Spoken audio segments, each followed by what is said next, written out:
The case had been sitting in the evidence room for nearly 15 years. A cardboard box, dusty, forgotten, and stamped with a fading red label that read unsolved. Inside were photographs no one wanted to look at anymore, but one detective couldn't stop thinking about them. On a quiet autumn morning in October 2023, Detective Laura Bennett stood alone inside the county records room. Fluorescent lights hung softly above rows of metal shelves filled with decades of forgotten crimes. Most of those cases had closure, but some refused to die.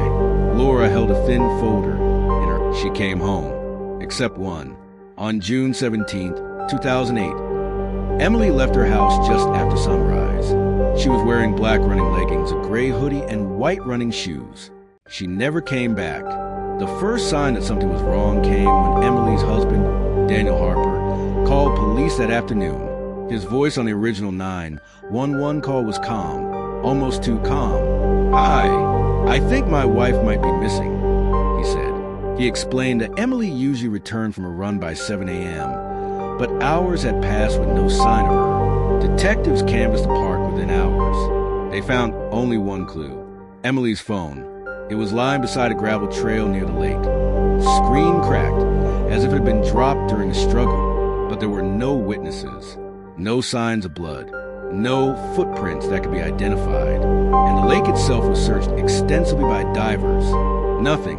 The case quickly spiraled into a nightmare for investigators, because the more they looked, the less sense it made. Detective Michael Carter had been the lead investigator back then. He remembered the case vividly. "I knew something was wrong from the beginning," he later told Laura. "People don't just vanish during a morning jog."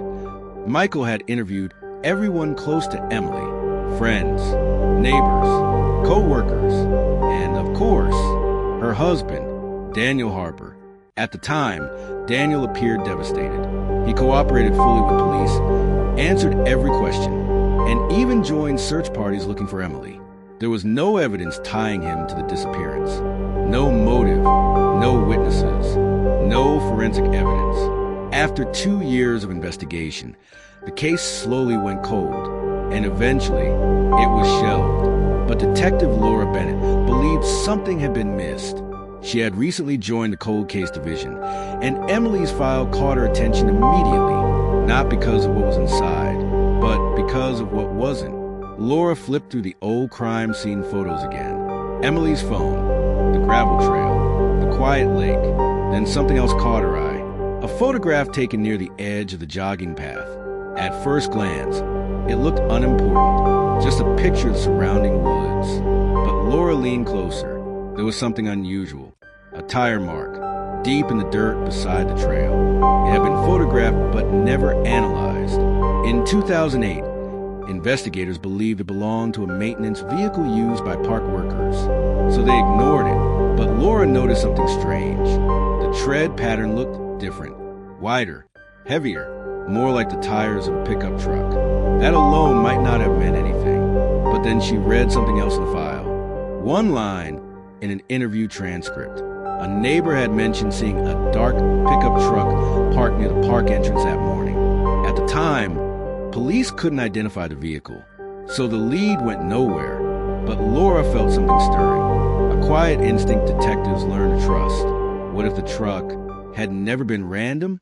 Laura requested the original evidence photographs to be digitally enhanced. And when the forensic imaging team zoomed in on the tire track, something incredible happened.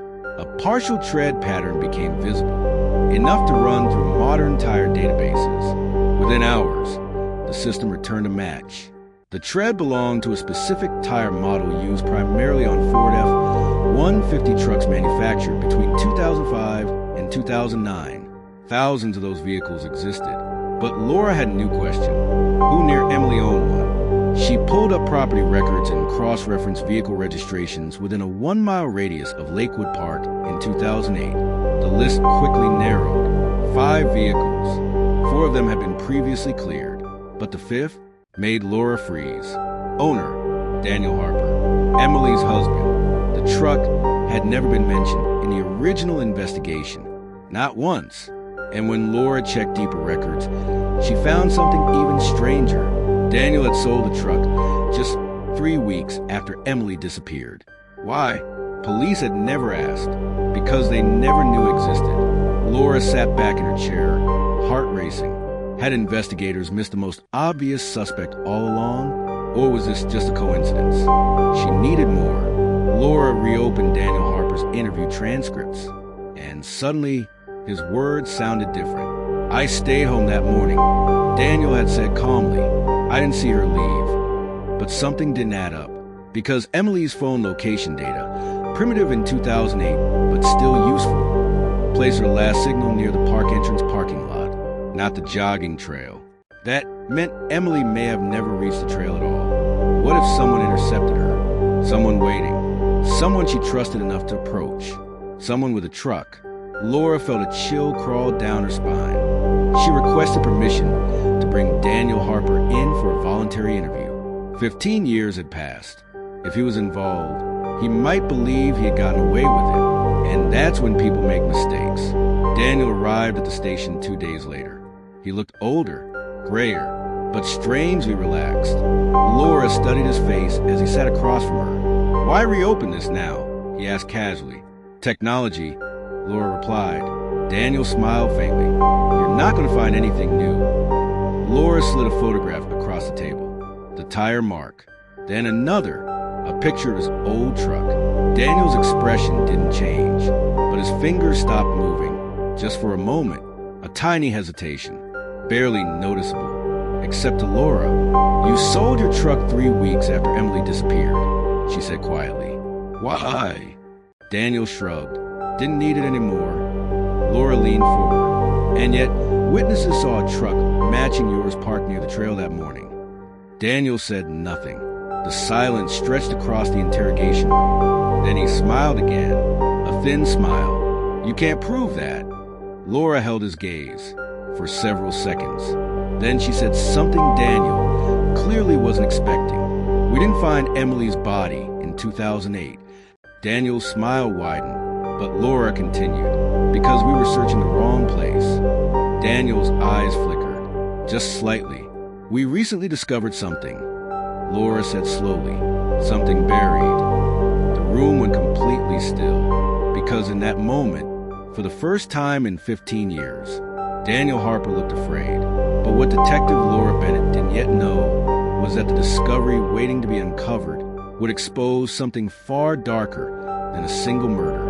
And when investigators finally started digging beneath the place Daniel thought was safe, they would uncover a secret no one in the town was prepared for. For 15 years, the town of Lakewood had lived with a quiet ghost, Emily Harper, a woman who had simply vanished one morning during a routine jog, leaving behind a husband, a house filled with memories, and a question that no one could answer. Until now, because somewhere beneath the surface of that quiet town, something had been buried, and Detective Laura Bennett was about to uncover it. Inside the interrogation room, Daniel Harper sat motionless.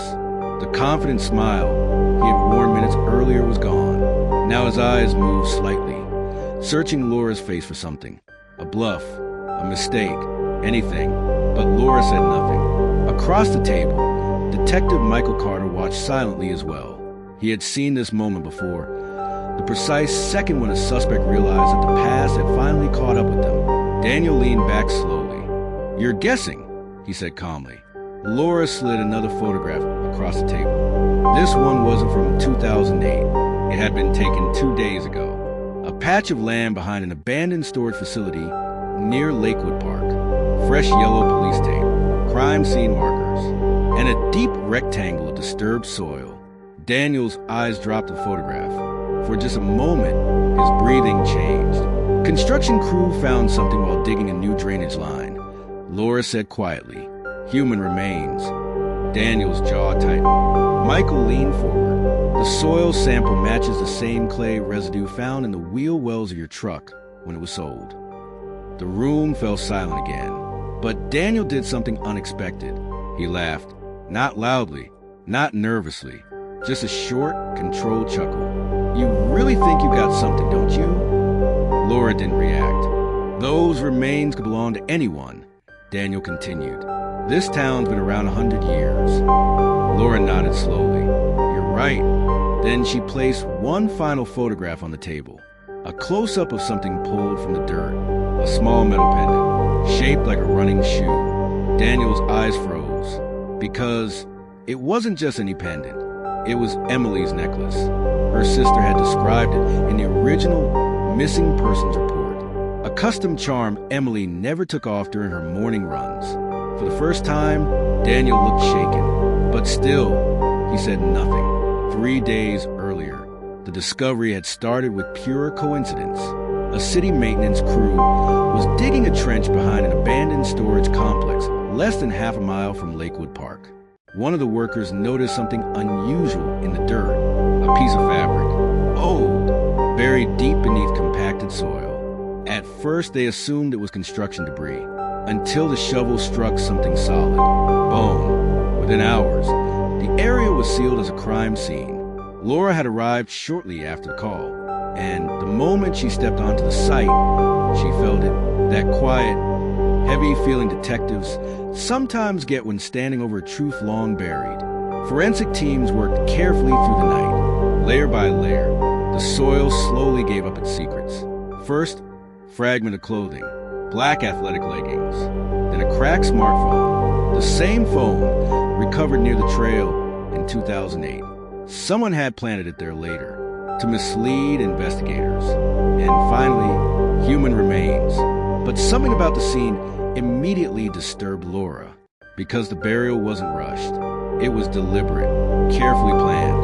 The grave was deep, almost too deep, as if whoever dug it wanted to make sure no one would ever find what was inside. Back in the interrogation room, Daniel stared at the photographs. The calm mask he had worn for over 15 years was beginning to crack. Laura watched closely, because suspects rarely confess the moment evidence appears. Instead, they slip piece by piece. "You move her body," Laura said quietly. Daniel looked up slowly. "That phone we found by the trail?" Laura continued. "You planted it there. Silence. You wanted police searching the lake." Still silence. Michael leaned forward. "But you never expected construction crews to dig here." Daniel rubbed his hands together slowly. Then he shook his head. "You're wrong." Laura tilted her head. "About what?" Daniel looked directly at her. "I didn't bury Emily there." The room went completely still. Michael frowned. "That's impossible," he said. Daniel leaned back again. And then he said something that made Laura's stomach tighten. "I buried her somewhere else." Laura felt the air shift in the room, because Daniel's tone had changed. There was something strange in his voice, almost amusement. "Then whose body did we find?" Laura asked quietly. Daniel smiled again, a slow, unsettling smile. "You're the detective," he said. "Figured out." For the next 2 days, forensic teams worked around the clock. The remains recovered from the burial site were transported to the state medical lab for analysis. Laura barely slept. Something about Daniel's reaction haunted her. If the body wasn't Emily, then who was it? And why would it be buried there? Late on the second night, the lab finally called. Laura and Michael arrived just after midnight. The forensic pathologist met them outside the examination room. His expression was serious. "Dental records confirm the remains belong to a female," he said. Laura nodded. "But it's not Emily Harper." The words echoed in the quiet hallway. Michael blinked. "Then who is it?" The pathologist handed Laura a report. She scanned the name printed at the top, and her heart skipped, because the victim had been reported missing 3 years before Emily disappeared. A woman named Hannah Cole, a freelance photographer who vanished in 2005 while working on a local documentary project. Her case had never been connected to Emily's. Different timelines, different circumstances, different investigators. Until now. Laura looked up slowly. "Daniel Harper moved Emily's phone," she said, "and his truck matches the tire marks." Michael nodded. "But Hannah Cole disappeared years earlier." Laura's mind raced. 2 missing women, 1 burial site, and a husband who seemed almost relieved they had discovered it. The realization hit her like ice water. What if Emily wasn't his first victim? She whispered. Michael's face darkened, because if that was true, this wasn't a single cold case. it was something far worse. The next morning, Laura returned to the interrogation room. Daniel was waiting, calm again, patient, as if he already knew what they had discovered. Laura placed a lab report on the table. "Hanako," she said. Daniel glanced down at the paper, and then he sighed. "Ah," he said softly. "So you found her?" Laura stared at him. The words hung in the air. "You're confessing?" Michael asked. Daniel shook his head slowly. "No." Then he leaned forward, and what he said next made Laura's blood run cold. "You're still missing one." Laura felt a chill spread through the room. "One what?" she asked. Daniel looked at her, his voice almost cheerful now. "The first one." Silence fell across the interrogation room, because in that moment, Laura realized something terrifying. If Hannah Cole was buried at the storage site, and Emily Harper was buried somewhere else, then Daniel Harper had been hiding something far darker than anyone imagined. A pattern, a history, and possibly another victim no one had ever reported missing. Daniel leaned back in his chair, relaxed again. "Untouchable. You're digging in the wrong places," he said quietly. Laura held his gaze, her instincts screaming, because somewhere out there, buried deeper than the others, was a secret Daniel Harper still believed no one would ever find. And when detectives finally uncovered that grave, they would realize the truth. The cold case breakthrough no one saw coming was only the beginning.